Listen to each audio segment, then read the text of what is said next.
At this hour, I'm Christina Aguayo in Dallas, and here are your top stories. Voters in Arizona have approved a measure that lets local police arrest migrants who crossed into the state illegally from Mexico. Proposition 314 also allows state judges to order their deportation. In addition, law enforcement would be shielded from all civil lawsuits. It has become the latest state to take border security into its own hands after they say the federal government grossly failed the American people by allowing tens of millions of illegals into the country. Arizona becomes the latest state to test the limits of what local authorities can do to curb illegal migration, with GOP lawmakers in Texas, Iowa, and Oklahoma passing similar immigration measures within the last year. In each case, federal courts have halted the state's efforts to enforce them. Republicans in the Arizona legislature say the measure is needed to help secure the border, and it isn't their first. They approved a migrant smuggling ban in 2005, banned employers from hiring illegal migrants in 2007, and required police to ask the legal status of suspected illegal migrants in 2010. Special counsel Jack Smith is evaluating how to wind down the two federal cases against Donald Trump before he takes office in light of long-standing Justice Department protocol that says a sitting president cannot be prosecuted. Smith charged Trump last year with election interference and allegedly possessing classified documents at his Mar-a-Lago estate. However, the Supreme Court ruling on immunity all but gutted both of his cases. Now that Trump has been elected to become the 47th president of the United States of America, he can no longer face prosecution. Attorney General Merrick Garland appointed Smith back in November of 2022 to take over the Justice Department's investigations into Trump.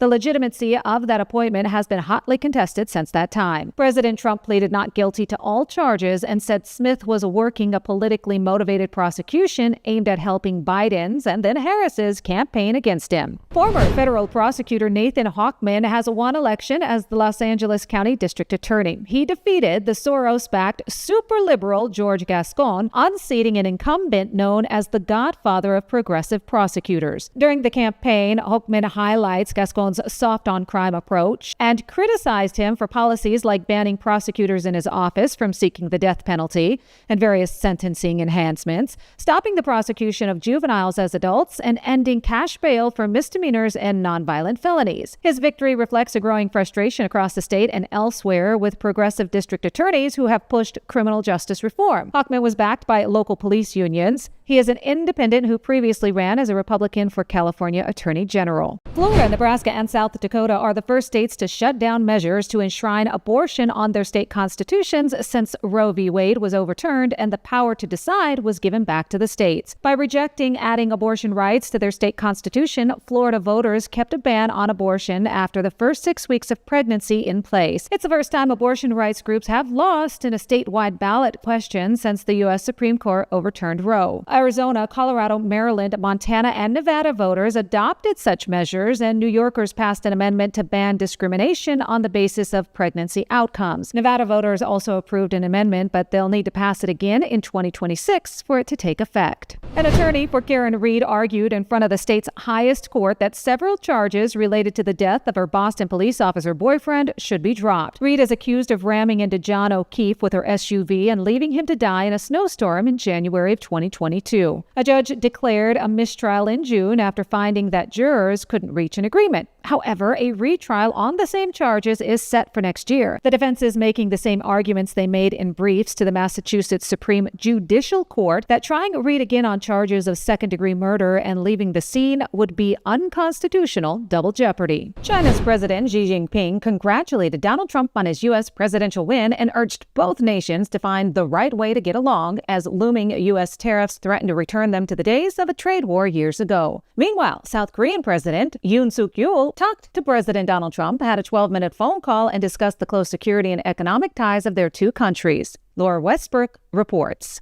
Chinese President Xi Jinping reportedly told Donald Trump that China and the US would benefit from cooperation and lose from confrontation. He also said that a stable US-China relationship was in the interests of both countries. Donald Trump has campaigned on a promise to increase tariffs on Chinese imports to 60%. Other Asian leaders have also congratulated Donald Trump, including South Korean President Yoon Suk-yeol, who spoke to him on the phone. The two reportedly shared concerns about North Korean troops being sent to Russia in its war against Ukraine, as well as Pyongyang's ballistic missile launches. In Hong Kong, Laura Westbrook for Salem News Channel. The U.S. stock market, Elon Musk's Tesla, banks, and Bitcoin are storming higher as investors bet on what President Donald Trump's return to the White House will mean for the economy and the world. The Dow Jones Industrial Average jumped 1,438 points, or 3.4%. The S&P 500 rose 2.4%, and the NASDAQ Composite rose 2.8%. BMW reported a 61% drop in its third quarter profit, missing analyst expectations because of slumping sales in China and brake problems, sending its shares to their lowest level in more than 2.5 years. The automaker's revenue fell 15.7% from a year earlier.